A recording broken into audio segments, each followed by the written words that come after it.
Hello and welcome to Traffic Talks. My name is Pyro and I talk about what's going on in my life, usually with a lesson I've learned, some tips and tricks you can follow that help me, and a lot of laughs in each episode. If this sounds like something you would enjoy hearing, feel free to follow the podcast, subscribe so you don't miss an episode, and to see what I'm up to, you can check out my Instagram page linked below. Bye! I am back. It has been a while. And for that, I sincerely apologized. I'm honestly fed up with myself because I keep taking these long absences and things just have been hectic to the point that I continuously have to do that. So I take a break, I have a catch-up episode, I have a couple episodes, be consistent, and then I'm on a break, don't upload for a while, catch-up episode. So no more. No, we're gonna get this right. I'm literally recording this on the last day of Feb. March is the beginning of my first 3-month bracket of my goals, and it feels like a fresh start. So this week is 2 episodes. Next week will be another 2 episodes. And the following will continue the usual pattern of 1 episode a week on a Tuesday. Fingers crossed we get this done, but that's how it's going to work. As per usual, when I upload, 1 episode will be on a Tuesday, the other one on a Friday, just to give me some time to make sure I get it all done in between. So that's what's up. Today's episode is, as you can see, love and celebrations, because this one should have gone up on Valentine's Day or the day after. It clearly did not. So instead of just labeling it the Valentine's episode, I'm calling it Love and Celebrations. Not only was it Valentine's Day the week this one should have dropped, I also attended a bridal shower, and I intended to figure out how to upload both, and it didn't happen, so I'm just mashing it up and having love and celebration as the theme of this episode. For Valentine's Day, it was a chill day as per usual. I'm most of the time single on Valentine's Day, which has never been a problem. Me being the person I am, I always look at the bright side, and being able to look at it like that, I've noticed you don't have to only celebrate a romantic kind of love. You can do a platonic or a familial kind of love, and that was actually something I noticed at the bridal shower. People came together to celebrate the love of a couple, but also the love for the person getting married, in this case the bride. But having a strong support system is something not everyone has, and when you actually are able to sit and look at it from an outsider's perspective, like I did, I'm not family of the bride, I'm just a friend, and being able to see how everyone came together, it is amazing. So, love and Valentine's Day. For me, it's like I say, it's something I aspire to have one day. I'm not in a rush to get there, but it is something I want. And since I've got no one to spoil and I'm always the one doing the spoiling, I decided I'm not going to get my family things this year as I usually do, because we're on a budget. Firstly, I'm saving up for certain things which I will talk about in a later episode, but I thought I'm going to treat myself and no one else. And I had a coupon. So I had a Starbucks reward thing because I have the app, like I have an app for everything. And I had enough points to get a free drink or meal or item or something. And I ended up just getting a drink.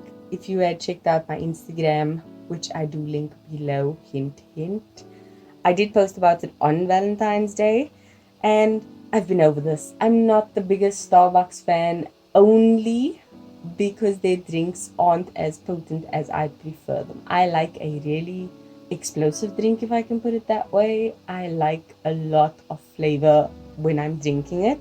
Their drinks just taste watered down. Maybe I should try asking for less ice, but I don't know. It's just not as potent as I want it to be. That aside, I'm not the biggest fan. But I did enjoy it on this particular day because it was a really good drink, aside from its wateriness.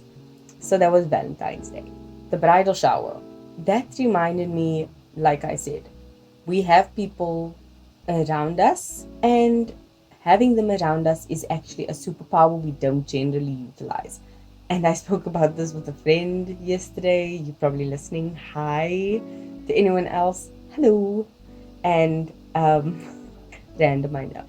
But having these people around us is a wealth of knowledge. A lot of times we don't use it, even though we should, because I mentioned how I always use this example of if you're walking down a road and there are people that walk down this road before you, and you tell them, I'm going to walk down this road, and they just like, okay, bye, and they let you walk, they're not doing you any favors, because they've walked that road, they know where the potholes are, and they didn't warn you about it. They knew the potholes and the pitfalls, and they just let you walk with no warning, and you fell and you hurt yourself.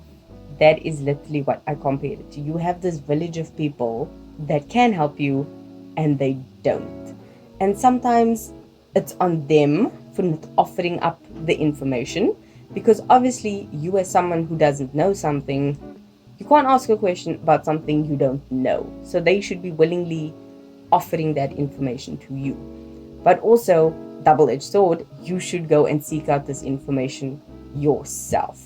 But once again, how are you supposed to ask a question about something you aren't aware of or you don't know?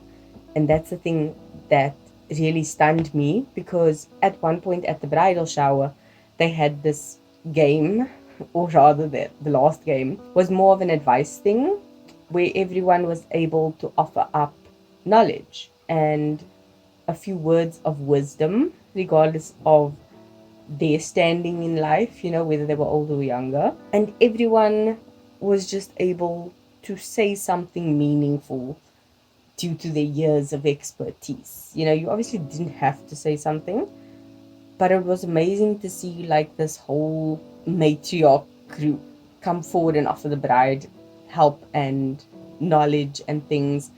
That to me was very profound, because I have been feeling a bit betrayed, because I was just like, I should know these things because you should have told me these things, but I don't know them because you didn't say anything. Now I'm up a creek with no paddle. Like, how dare you? Literally, just how dare you? And that's where I've been, and I've realized it sucks. Like, it just does, and there's not much you can do about it except pick yourself up, dust yourself off, take a deep breath, and keep going. And that's one thing I say. I always talk till I'm blue in the face, because I want people to hear what I'm saying and not fall into the pit holes I've fallen into. Learn the lesson. Like, that is all. Just learn the lesson. Don't make the same dumb mistakes I've made. And if you have made any mistakes, let me know. Put it in the comment below. Put it on my Instagram. Just be like, this is the best lesson I've learned. Because I think people don't often know things that they should. And it's like clickbait things. So people are always like, 10 things you should know as an adult. Like 20 things you should do in your 20s. That's cool. But tell me something I need to know that I didn't know I need to know. Try that. I'm going to stop rambling because I just feel like I'm not getting anywhere. So that is it from me. I don't have a chosen song for this week. I don't even have structure for this week, but it is what it is. But that is all. I will see you in Friday's episode. I hope you enjoyed this. If you have any advice, comments, complaints, anything else that starts with a C, let me know and I'll see what I can do about it. Thank you for listening, and I hope you'll listen to the next one. Have a good day. Keep being a better being. Bye.